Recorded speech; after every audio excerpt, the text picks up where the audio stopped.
So guys, AIML job చేస్తున్న నిఖితా సింఘానియా మన అందరికి తెలిసే ఉంటుంది, అతుల్ సుభాష్ గారు. అండ్ దీనికి సంబంధించి అతను కూడా ఏఐఎంఎల్ జాబ్ చేస్తా ఉన్నాడు.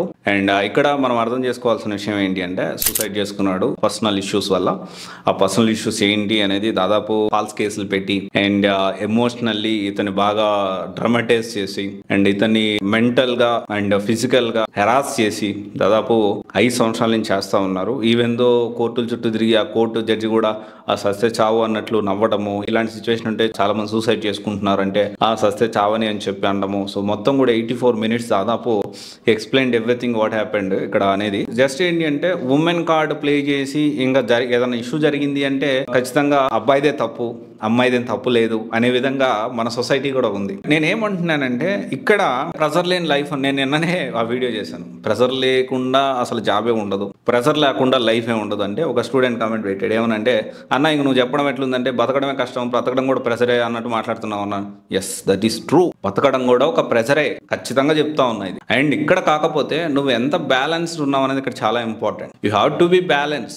ఎమోషనల్లీ చాలా బ్యాలెన్స్డ్ ఉండాలి, స్టబర్న్ ఉండాలి, మొండితనంగా ఉండాలి. And do not depend in anyone. ఎవరి మీద డిపెండ్ అవ్వద్దు. ఎమోషనల్లీ ఒకరు ఉంటేనే నీకు హ్యాపీ, ఒకరు లేకపోతే నువ్వు హ్యాపీ కాదంటే, అంటే నీ హ్యాపీనెస్, నీ పీస్ ఆఫ్ మైండ్ ఇంకొకరి చేతిలో ఉందంటే definitely you will end up with some problems. You will end up with mentally ఇబ్బంది పడడమే. ఎమోషనల్లీ బ్యాలెన్స్డ్ ఉండాలి. అండ్ ఇంకొక విషయం వచ్చేసి ఏంటి అంటే, చాలా మంది ఈ నిఖితా సింఘానియా గురించే మాట్లాడుతూ ఉన్నారు. ఆమె గురించే మాట్లాడుతూ ఆమెనే విలన్ చేస్తా ఇట్లా మాట్లాడుతూ ఉన్నారు. అరే నేనేమంటున్నానంటే, అతుల్ సుభాష్ ఎందుకంత ఎమోషనల్లీ వీక్ ఉండాలి? కొడుకుని చూడడానికి 30 లక్షలు డిమాండ్ చేసిందంట, కొడుకుని చూపించడానికి. నెల మళ్ళీ 40,000 మెయింటెనెన్స్ ఇస్తా ఉన్నాడు. 30 లక్షలు ఇస్తే కానీ నేను కొడుకుని చూపినన్నా. అరే నేనేమంటున్నా, గివ్ సమ్ టైమ్, వాళ్ళకి కొంచెం టైం ఇవ్వు. అండ్ నువ్వు ఎమోషనల్లీ వీక్ అన్న విషయం వాళ్ళకి అర్థమైపోయింది. They are just playing with your emotions. నీ వీక్నెస్ తో ఆడుకుంటున్నారు. ఎందుకు వీక్నెస్ చూపించుకుంటావు నువ్వు? ఎమోషనల్లీ ఎందుకు బ్యాలెన్స్డ్గా ఉండవు?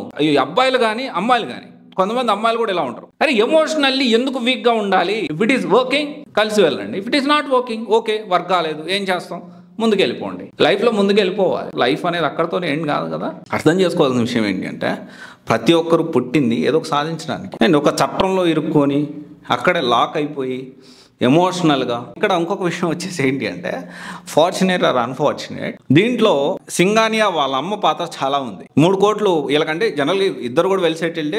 కొంచెం ప్రాపర్టీస్ విషయంలో చూసుకుంటే ఈ అతుల్ కొంచెం బెటర్గా ఉన్నాడు. 3 కోట్లు ఇస్తే మొత్తం వదిలేస్తామని చెప్పి మాట్లాడుతా ఉన్నాడు. వాళ్ళ అమ్మ మాట్లాడిందంట. This is on record. 84 minutes video ఉంది, చూడండి ఒకసారి. అంటే they are just playing with your emotions. నీ ఎమోషన్స్ తోనే ఆడుకుంటా ఉన్నావు. అది నువ్వు అర్థం చేసుకోలేకపోతున్నావు. అండ్ ఇంకోటి, ఎస్ యువర్ రెస్పాన్సిబిలిటీ. నీ ఫ్యామిలీని చూసుకోవాల్సిన అబ్బాయిలకి చెప్తాను ఎస్పెషల్లీ, ఎందుకంటే ఈరోజు చనిపోయింది ఒక అబ్బాయి కాబట్టి దాని గురించి మాట్లాడుతూ ఉన్నా. You have to be responsible. Responsibility ఉండాలి. And at the same time and ఇప్పుడున్న సిచ్యువేషన్స్లో ఎమోషన్స్ ఉండాలి, లవ్ ఉండాలి, ఎఫెక్షన్ ఉండాలి, అన్నీ ఉండాలి. కానీ వాటికంటే ఇంపార్టెంట్ ఏంటో తెలుసా? First of all love your self. నిన్ను నువ్వు ప్రేమించు ఫస్ట్, నిన్ను నువ్వు ఇష్టపడు ఫస్ట్ మనం జాగ్రత్తగా ఉండాలి. నేనైతే ఈ ప్రపంచం మొత్తంలో కూడా ఐ లవ్ మై సెల్ఫ్. ఎందుకని ఒకదానికి ఎమోషనల్ వీక్ ఉండాలి? స్టబన్గా ఉండలేమా? మొండితనం ఉండలేమా? నేను వచ్చేటప్పుడు ఒక్కడనే వచ్చా, పోయేటప్పుడు ఒక్కడనే పోతా. ఈ మధ్యలో క్యారెక్టర్స్ అన్నీ కూడా ఏంటి అంటే, సమ్వేర్ ఈవెన్ తల్లిదండ్రులు కూడా ఎంతవరకు వాళ్ళ క్యారెక్టర్స్ ఎంతవరకు వస్తాయి నా లైఫ్లో.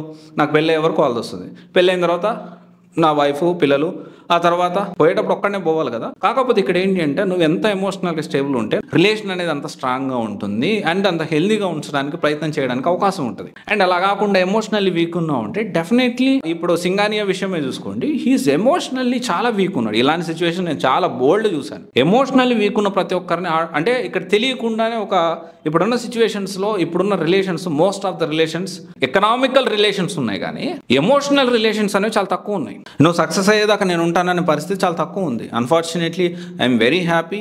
నాకు అలాంటి ప్రాబ్లం లేదు అండ్ సపోర్ట్ ఉంది. నాకు ఎమోషనల్ రిలేషన్షిప్పే ఉంది అండ్ ఎకనామికల్లీ నేను ఇప్పుడు కొంచెం బెటర్ అయ్యాను, ఫార్చునేట్ ఆర్ అన్ఫార్చునేట్. బట్ వీక్గా ఉన్న టైంలో కూడా నాకు ఎలాంటి ప్రాబ్లం లేదు. జనరల్గా ఏంటి అంటే, అది మనం ఎలా బ్యాలెన్స్ చేస్తాం, మనం వచ్చిన పర్సన్ని కూడా వాళ్ళతో కూడా మనం ఎంత బ్యాలెన్స్గా ఉంటాం అనేది ఇక్కడ చాలా ఇంపార్టెంట్. అండ్ ఒకటే చెప్తా ఉన్నా ఫైనల్గా, మనము ఎప్పుడూ కూడాను అబ్బాయిలందరూ గుర్తుపెట్టుకోండి, మీరు ఎమోషనల్లీ దేనికి వీక్ అవ్వద్దు అండ్ దేన్ని గ్రాంటెడ్గా తీసుకోవద్దు. అండ్ ఫస్ట్ మీరు జాగ్రత్తగా ఉండండి. అండ్ ఇంకొకటి ఏంటి అంటే, everything now is connected with money. Everything is connected to money. Earn money, focus on that. డబ్బులు సంపాదించే దాని మీద ఫోకస్ చేయండి. అండ్ ఫస్ట్ ప్రయారిటీ డబ్బులు సంపాదించడమే. ఆ డబ్బులు సంపాదించే ఫస్ట్ ప్రయారిటీ పెట్టుకున్నారంటే మిగతా అన్ని రిలేషన్స్ కూడా మంచి హెల్తీగా ఉంటాయి. ఇది రియాలిటీ, అర్థం చేసుకోండి. అండ్ ఇలాంటివి మళ్ళీ పునరావృతం కాకుండా.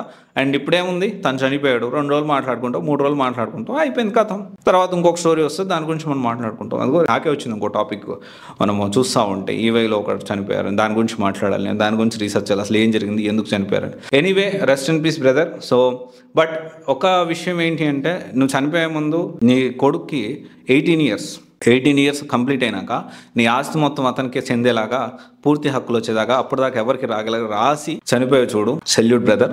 ఎందుకంటే నువ్వు చనిపోయే చివరి మూమెంట్ వరకు కూడా నీ కొడుకు గురించి, ఫ్యామిలీ గురించి ఆలోచించావు.